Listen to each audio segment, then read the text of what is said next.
босқа қаңғырыстап, жан біткен қолақ құлақ қойып тыңдағандай сөйлесе домбырасын жамбыл ұстап.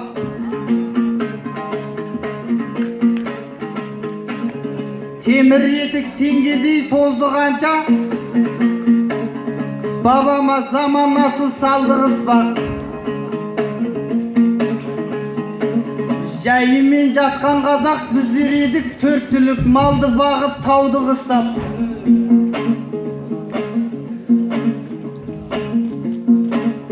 Жұртымның көңілінен шықсам болды, ұлтымның мұң мезарын шай қып ұрттабай.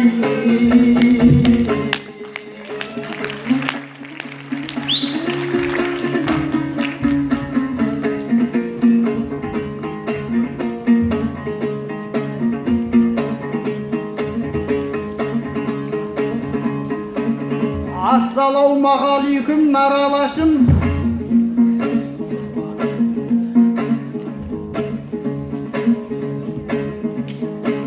сіздер үшін құрбан ет қара басын.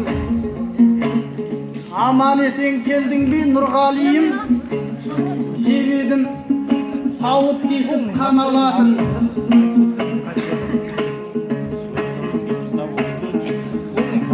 Ал енді өз-өзіңе абай болғын, менің тиген жерімнен қанағатын.